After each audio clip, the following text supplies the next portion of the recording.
कहते हैं लोकतंत्र में चर्चा विकास का रास्ता खोलती है, लेकिन समाल खान नगर परिषद की बैठक में चर्चा कम और हंगामा ज्यादा देखने को मिला। पूरे 6 महीने के लंबे इंतजार के बाद बुधवार को जब हाउस की बैठक शुरू हुई तो उम्मीद थी कि शहर की समस्याओं का समाधान होगा, लेकिन करीब 2.5 घंटे चली इस बैठक की अध्यक्षता कर रहे चेयरमैन अशोक कुच्छल के सामने ही सदन की गरिमा कई बार तार-तार होती नजर आई। बैठक में विकास से जुड़े कुल 49 एजेंडे पेश किए गए, जिनमें से 45 प्रस्ताव पारित तो हो गए, लेकिन असली ड्रामा तब शुरू हुआ जब 640 वर्ग गज सरकारी जमीन पर कब्जा करने वाले एक निजी अस्पताल को वही जमीन देने का प्रस्ताव आया। पार्षदों ने एक सुर में इस प्रस्ताव को सिरे से खारिज कर दिया। इसके अलावा गोल्डन पार्क के रखरखाव और बरसाती नालों की सफाई जैसे मुद्दों पर भी पार्षदों के बीच तीखी नोकझोंक हुई। हंगामा इतना बढ़ा कि मर्यादा की सीमाएं भी लांघी गईं। महिला पार्षद रेणु धीमान ने बैठक में इस्तेमाल की गई अमर्यादित भाषा पर कड़ा ऐतराज जताया। वहीं वार्ड नंबर 2 की पार्षद अमिता शर्मा और वार्ड 12 के पार्षद पीयूष गोयल ने एजेंडा न मिलने का गंभीर आरोप लगाते हुए बैठक का बहिष्कार कर दिया और बीच में ही बाहर निकल गए।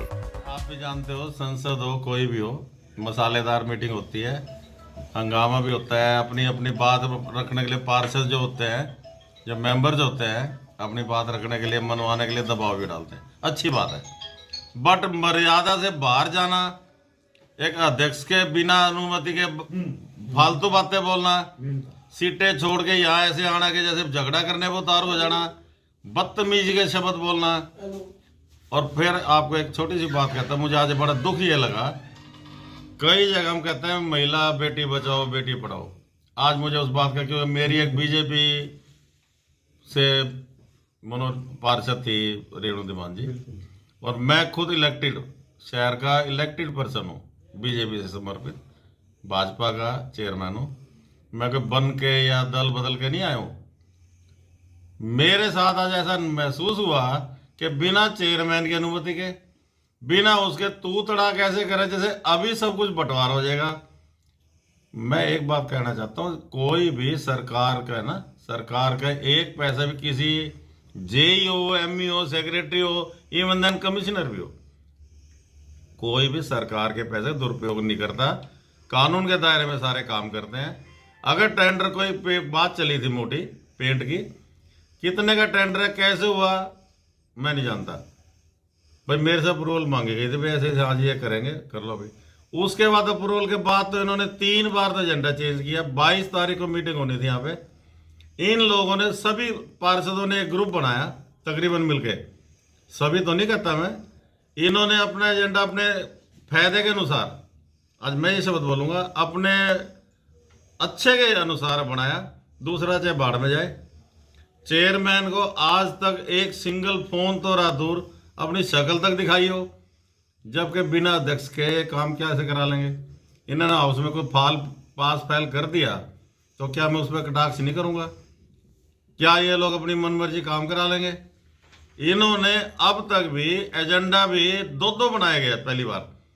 पहली बार एक ग्रुप, जो ऐसा ग्रुप देखा मैंने पहली बार देखा है कि आज तक सिंगल एक एजेंडा होता है मीटिंग में, चाहे वो संसद है, चाहे पार्लियामेंट है, कोई भी है, वही पढ़ा जाता है।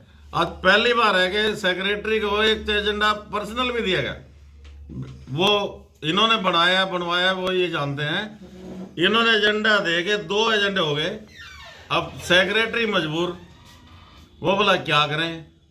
मैंने कहा कोई बात नहीं, अब दोनों एजेंडे रखो, मिलान करते जाओ, इसमें भी टिक लगा लो, उसमें भी लगा लो, जो सा ठीक होगा ठीक है, बाकी छोड़ देंगे।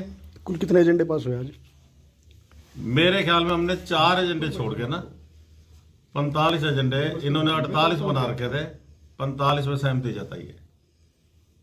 और जिसमें से कई ऐसे हैं जिसको पेंडिंग छोड़ा गया, अभी विचार नहीं है, 5-4 एजेंडों को विचार नहीं छोड़ा गया, पूछ के किया जाए। वहीं मीडिया से बात करते हुए चेयरमैन अशोक कुच्छल ने हंगामे को जायज ठहराते हुए पार्षदों का बचाव तो किया, लेकिन महिला पार्षदों की मौजूदगी में गलत भाषा के इस्तेमाल पर आपत्ति भी जताई। अब सवाल यह है कि हंगामे के बीच जो 45 प्रस्ताव पास हुए हैं, क्या वे जमीन पर उतर पाएंगे या समालखा का विकास ऐसे ही विवादों की भिंड चढ़ता रहेगा? समालखा से विनोद, लाहौर, पंजाब केसरी टीवी। हमसे जुड़े रहने के लिए हमारे YouTube चैनल को सब्सक्राइब करें और नई वीडियो की नोटिफिकेशन के लिए बेल आइकॉन को दबाएं। अगर आप ये वीडियो Facebook पर देख रहे हैं तो लाइक जरूर करें और ज्यादा से ज्यादा शेयर करें। धन्यवाद।